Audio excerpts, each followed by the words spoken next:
Good morning, students. Now we are going to the fourth chapter, wave mechanics, which is the heart of the quantum mechanics. So before that, we can just review the previous chapters.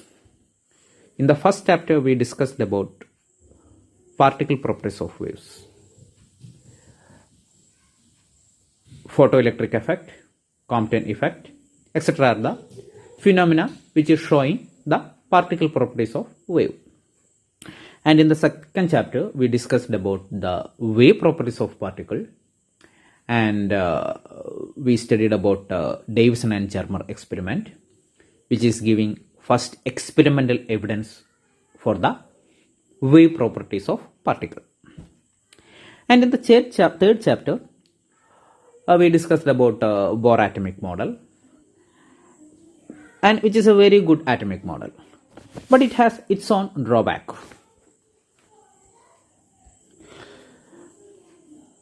Bohr atomic model explained about the stability of atom, and it explained about the spectral lines of hydrogen. So it's a very good atomic model, I agreed it. But the problem is that it can explain only about one electron atom. And when we are going to multi-electron atoms, it failed to explain. And similarly, we studied about the drawbacks of Bohr theory in the previous class, and it failed to explain why some of the spectral lines are more intense and some of the spectral lines are less intense.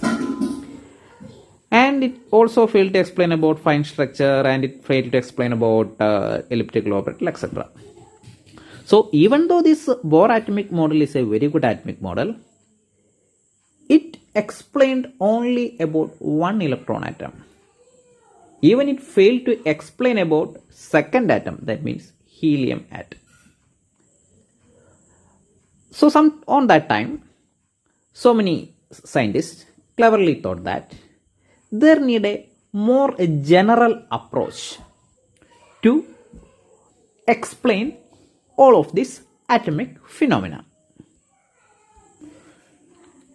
So between 1925 to 1927, so many scientists thought that this Newtonian mechanics have its own problem when we are going to microscopic particle. And even though Bohr atomic model is there, it has its own limitations. So some of the scientists such as Schrödinger, Heisenberg, Paul Dirac, they thought that we need a more general approach to solve atomic phenomena or the phenomena which is happening in microscopic world. So they developed a general approach to explain this, and which is named as quantum mechanics. So the quantum mechanics, actually the science field or the discipline named quantum mechanics, arrived between 1925 to 1930. So it is mainly using to explain the microscopic phenomena. Otherwise, when we are going to the microscopic world or when we are going to the atomic world, our Newtonian theory is not able to explain about the phenomena. It is unable to explain about the phenomena. And Bohr atomic model have its own plus points, but it has its own limitations. So thus there came the new scientific field or scientific subject named quantum mechanics. So in this chapter, we are going to the basics of quantum mechanics.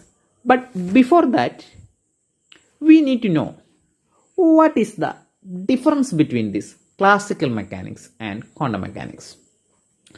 So classical mechanics means Newtonian mechanics, and I think in the third semester you studied a paper named classical mechanics, isn't it? So in classical mechanics, we can say that if we know the past of the particle, we can determine the future of the particle, isn't it? It's very simple. That means we have so many Newton's equation, or we have equations of laws of motion, or we have equations of motion, isn't it? So we know the simple equation, the first equation of motion, that is v is equal to u plus a into t. That means if we know u, that means initial velocity and acceleration, we can find the velocity at any time, isn't it? Similarly, you know the position x, we can write that is equal to x0 plus v into t, isn't it? Otherwise we can write displacement is equal to velocity into time. Displacement means initial position, the difference between final position and initial position, that is x minus x0. So we can find x minus x0 is equal to vt, or we can say x equal to x0 plus vt, isn't it? So if we know the initial position and if we know the velocity, we can find the displacement in any time. That means if we know the initial conditions, we can determine the future of the particle in classical mechanics. But in quantum mechanics, what will happen then? You know, you studied about the uncertainty principle in the second chapter.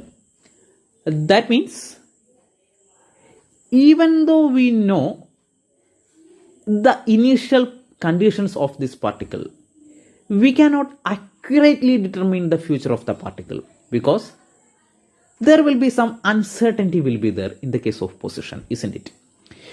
We can say that the particle is in between this position and this position, because there is an uncertainty is there, that is delta x is there. And we know the uncertainty principle, that one of the uncertainty principle of that equation is delta x into delta p is greater than or is equal to h by 4 pi. So if we are, even though we know the initial conditions of that particle, it is impossible to determine the exact position at after some time, isn't it? So there will be some uncertainty will be there. So that may be the one of the major difference of this quantum mechanics compared to that of classical mechanics, isn't it?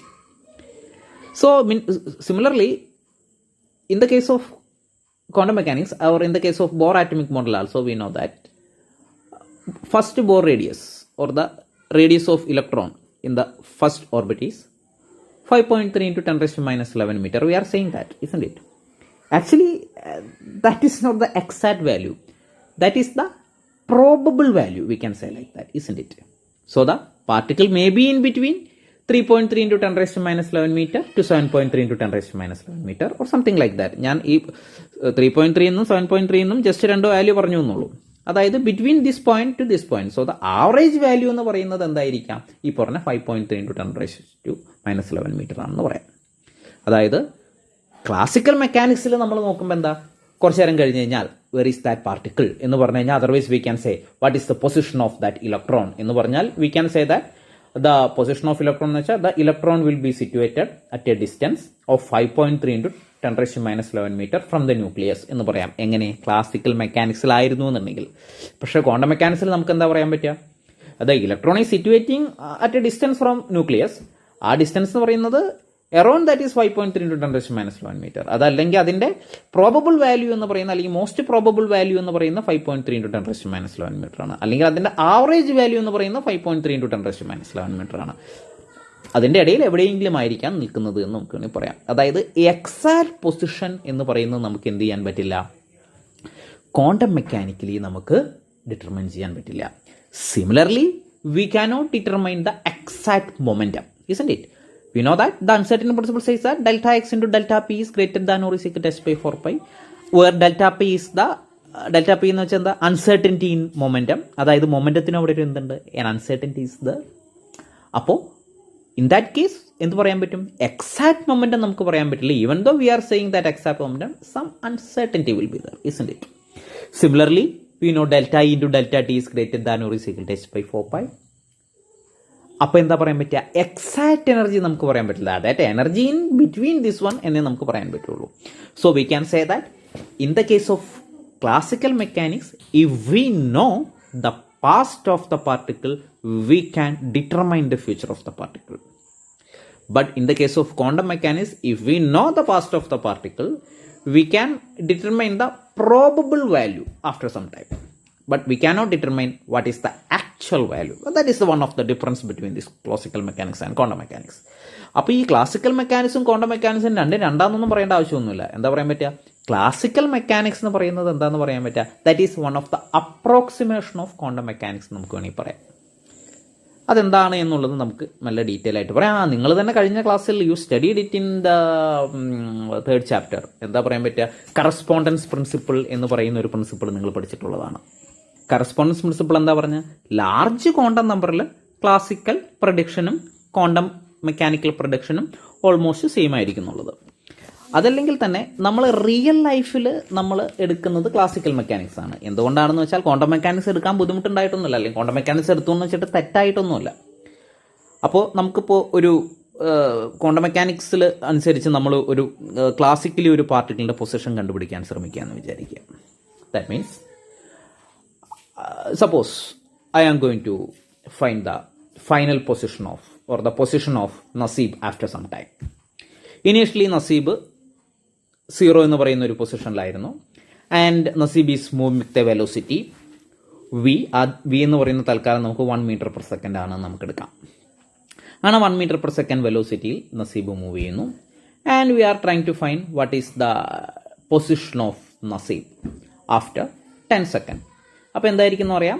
x equal to x0 plus v into t, where x0 is the initial position and we are taking it as 0, and v is the velocity of Nasib, that is equal to 1 meter per second, and t എന്ന് പറയുന്നത് സമയമാണ്. Here the time is 10 seconds. So we know x equal to x0 plus v into t, that is equal to 10 meter. അതായിരിക്കും നസീബിൻ്റെ position എന്ന് നമുക്ക് പറയാൻ പറ്റും. ഇപ്പോൾ quantum മെക്കാനിക്കലിയാണ് നമ്മളിത് സോൾവ് ചെയ്യുന്നത് എന്നുണ്ടെങ്കിൽ നമുക്ക് എക്സാക്ട് 10 മീറ്റർ ആയിരിക്കില്ല കിട്ടുക. There will be an uncertainty will be there where the delta x into delta p is greater than or is equal to h by 4 pi. But you know what is the value of h? That is equal to 6.62 into 10 raised to minus 34. അപ്പോൾ delta X എന്ന് പറയുന്ന അതിൻ്റെ value അല്ലെങ്കിൽ ആ uncertainty എന്ന് പറയുന്നത് നമുക്ക് പറയാൻ പറ്റിയതാ ഒരു 10 raised to ഡെൽറ്റ പി എന്ന് പറയുന്നത് if it is in the order of 10 raised to minus 20, then delta x will be in the order of 10 raised to minus 14. 10 raised to minus 14 ഓർഡറിലായിരിക്കും. അതായത് വേണമെങ്കിൽ ഇപ്പോൾ നമുക്ക് അങ്ങനെ എടുക്കുകയാണെങ്കിൽ നസീബിൻ്റെ പൊസിഷൻ്റെ അൺസർട്ടനിറ്റി എന്ന് പറയുന്നത് 10 raised to minus 14 മീറ്റർ ആണെന്ന് പറയാം. 10 raised to minus 14 മീറ്റർ എന്ന് വെച്ചാൽ എന്താ? 0.000000000000001 മീറ്റർ. അപ്പോൾ ക്വാണ്ടം മെക്കാനിക്കലി നമ്മൾ സോൾവ് ചെയ്യുകയാണെങ്കിൽ what will be the position of Naseeb എന്ന് പറഞ്ഞാൽ എന്ത് പറയാൻ പറ്റും? 9.9999999999999 മീറ്ററിൻ്റെയും 10.0000000000001 മീറ്ററിൻ്റെ ഇടയിലായിരിക്കും എന്ന് പറയാം. അപ്പോൾ ക്ലാസിക്കലി നമ്മൾ നോക്കുമ്പോൾ ഈ ഇത്രയും പറഞ്ഞ ഒരു ചെറിയൊരു അൺസർട്ടനിറ്റി ഇൻ പൊസിഷൻ എന്ന് പറയുന്നത് നമുക്ക് എന്തല്ല, നമുക്കത്ര വിസിബിൾ അല്ല. അല്ലെങ്കിൽ നമുക്ക് എന്ത് പറയാൻ പറ്റും? റിയൽ ലൈഫിൽ അല്ലെങ്കിൽ മാക്രോസ്കോപ്പിക് വേൾഡിൽ ഈ അൺസർട്ടനിറ്റി എന്ന് പറയുന്നത് എന്തല്ല, നോട്ടീസബിൾ പോലുമല്ല. അതുകൊണ്ടാണ് നമ്മൾ എന്ത് ചെയ്യുന്നത്? മാക്രോസ്കോപ്പിക് വേൾഡിൽ we are using this using this classical mechanics. പക്ഷേ ഇൻസ്റ്റെഡ് ഓഫ് ദാറ്റ് നസീബിന് പകരം അവിടെ ഒരു ഹൈഡ്രജൻ ആറ്റം ആയിരുന്നു എന്നുണ്ടെങ്കിലോ, ദാറ്റ് ഈസ് ഇമ്പോർട്ടൻറ്റ്. കാരണം എന്താ? അവിടെ അതിൻ്റെ പൊസിഷൻ എന്ന് പറയുന്നത് എന്താണ്? 10 raised to minus 11 മീറ്ററിൻ്റെ ഓർഡറിലാണ്. ഇസ്ന്റ് ഇറ്റ്? അവിടെ അൺസർട്ടനിറ്റി എന്ന് പറയുന്നത് ഈ പറഞ്ഞ പോലെ എടുക്കുകയാണെങ്കിൽ around that will be in the order of 10 raised to minus 14 or minus 13. അപ്പോൾ അവിടെ അൺസർട്ടനിറ്റി എന്ന് പറയുന്നത് പൊസിഷനെ വെച്ച് നോക്കുമ്പോൾ എന്താണ് പൊസിഷനെ വെച്ച് നോക്കുമ്പോൾ അതൊരു അത്യാവശ്യം വലുപ്പമുള്ളൊരു വാല്യൂ ആണ്. Isn't it? So we can say that in macroscopic world it is easier to deal with classical mechanics. Quantum mechanics വെച്ച് ഡീൽ ചെയ്തെന്ന് വെച്ചാൽ ഒരു കുഴപ്പമില്ല, we will get the result. But ഇത്രയും ഇക്വേഷനൊക്കെ വെച്ച് ആ ഇക്വേഷനിലേക്ക് നമ്മൾ വരുന്നതേ ഉള്ളൂ. ഈ പാഠത്തിലാണ് നമ്മൾ എങ്ങനെയാണ് ക്വാണ്ടം മെക്കാനിക്കൽ സൊല്യൂഷൻ വരുന്നത് എന്നുള്ള ഇക്വേഷനിലേക്കൊക്കെ പോകുന്നത്. അങ്ങനെ ഇക്വേഷനൊക്കെ വെച്ച് സോൾവ് ചെയ്ത് ഇത്രയും ബുദ്ധിമുട്ടേണ്ട ഒരു ആവശ്യം അവിടെയില്ല. അതുകൊണ്ടാണ് ഫോർ റിയൽ ലൈഫ് നമ്മൾ ഉപയോഗിക്കുന്നത്? ന്യൂട്ടോണിയൻ മെക്കാനിക്സ് നമ്മൾ ഉപയോഗിക്കുന്നത്. ക്വാണ്ടം മെക്കാനിക്സ് ഉപയോഗിച്ചെന്ന് വെച്ചിട്ട് കുഴപ്പമില്ല. We can say that classical mechanics is an approximation of quantum mechanics. എന്താണ് അപ്രോക്സിമേഷൻ? അവിടുത്തെ കണ്ടീഷൻ എന്താ? അതായത് ക്ലാസിക്കൽ മെക്കാനിക്സിൽ നമുക്ക് എന്ത് പറയാം, മാക്രോസ്കോപ്പിക് വേൾഡിൽ if the position of particle is larger എന്ത് പറയാൻ പറ്റും, this classical mechanics and quantum mechanics we are getting the same result. So we can say that this classical mechanics is an approximation of quantum mechanics. അപ്പോൾ ഈ ക്ലാസ്സിൽ നമ്മൾ കാര്യമായിട്ടൊന്നും പറഞ്ഞില്ല. Quantum മെക്കാനിക്സിലേക്ക് just എന്താണ് ഈ പറഞ്ഞ എന്താണ് ക്വാണ്ടം മെക്കാനിക്സ് എന്താണ് എന്നും ക്വാണ്ടം മെക്കാനിക്സും ക്ലാസിക്കൽ മെക്കാനിക്സും തമ്മിലുള്ളൊരു വ്യത്യാസവും മാത്രമേ പറഞ്ഞുള്ളൂ. എങ്ങനെയാണ് ക്വാണ്ടം മെക്കാനിക്സിലേക്ക് വന്നത് എന്നും പറഞ്ഞു. അതായത്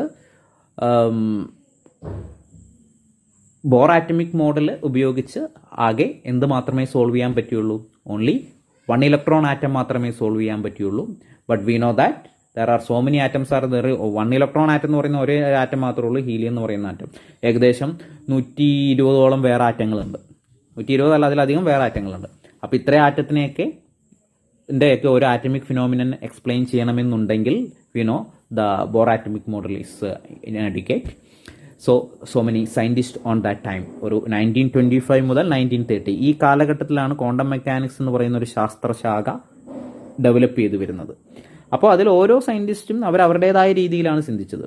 കാര്യമായിട്ട് 3 പേരുടെ പേരാണ് അല്ലെങ്കിൽ 4 പേരുടെ പേരാണ് ക്വാണ്ടം മെക്കാനിക്സിൽ കാര്യമായിട്ട് പറയാറ്.